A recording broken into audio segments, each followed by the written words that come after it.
Hey, what is going on, guys? Coming at you with a quick updated deck profile, and today I'll be showing you guys my Qliphort Demise deck. The reason I'm showing you guys this deck profile is, for one, I have made a few changes to the deck, and two, I actually took this to my local Win-A-Box tournament the other day. It's actually how I won the Odd Eyes Pendulum Dragon tin that I just did an opening for on the channel. I ended up getting 4th place overall, 3-1 record, beat Monarchs, Odd Eyes Pendulum, and then Medolces, and lost to Robbie Riley with his Cosmo. He's just a player that it seems like no matter what I do facing him in a tournament, I just cannot beat him. He just always has the answers he needs when it looks like I'll win the game. He just always draws the right cards. It's just funny. But he's a great player, great Cosmo player. I profiled him a couple times on the channel. He's topped a couple regionals, so I mean I'm not salty about it. I just find it kind of funny, honestly. Starting off, Qliphort monster lineup's pretty much the same here. 1 Scout, 1 Monolith, 2 Carrier, 2 Helix, 2 Stealth, and then finally the 1 Shell. Only thing I may consider changing is possibly cutting a Shell to add in a 3rd Carrier, just because popping back row is good, and also having another 1 Tribute monster can be pretty good. But the double attacking for Shell actually did come up once to help me win a game, so I still kind of like the Shell. As I said, I may consider changing it. For spells, we have the triple card Demise, triple Pod Duality, and the newly acquired First Ed Ultra Upstart Goblin. The double Summoner's Art, cut this down from 3 to 2 because I just don't want to see it in multiples. I don't want to clog with this when I already have like a Scout or a Monolith, which when you're playing free, you're almost guaranteeing that you're going to clog with it at least 50% of your games.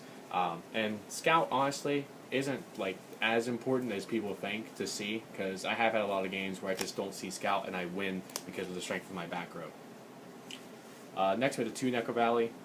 The 2 main deck Qliphort, really go with your 1 Tribute monsters, just getting your opponent's monsters off the board to be able to push even further. And then for the final spell, the 1 Sacrifice.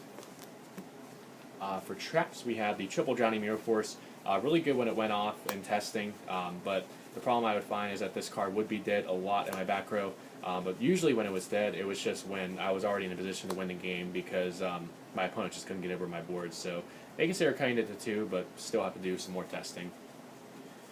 Triple Rivalry of the Warlords, just really phenomenal card against the meta.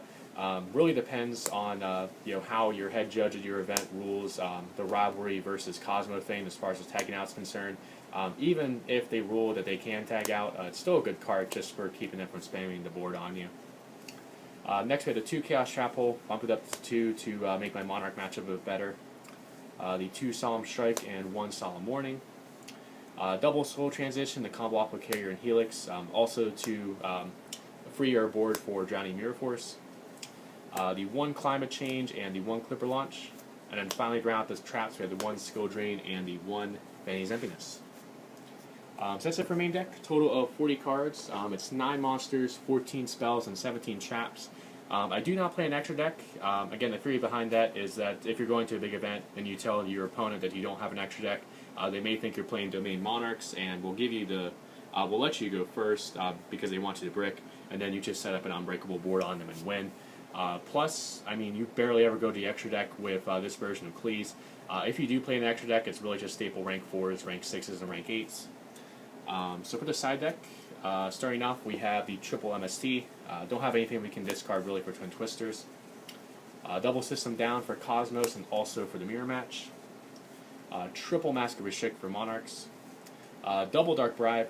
I'm doing this over, say, Magic Drain, Huge Revolution is over, or Magic Jammer or things like that. Just because it negates anything, spell and trap card wise, so it negates like Cosmo Joe, negates Qliphort. Just anything that could possibly hinder your plays. Giving them a draw isn't really that big of a deal if you do just negate a really key card that could get over your board. Next we have the 2 Full House for the Mirror Match, or really for any Demise based deck. Just being able to clear basically a full field of back rows with 1 card is really good. Next we have the 2 Imperial Iron Wall. Can be sided in for the Monarch matchup, also for the Cosmo matchup as well. Then for the final side card, we have the 1 Soul Drain for those rogue matchups like Mermails that use the graveyard, also for Brain Abyss. So that's it for this updated deck profile for Qliphort Demise. I do hope you guys enjoyed it. Please remember to like, comment, and subscribe, and I'll catch you next time.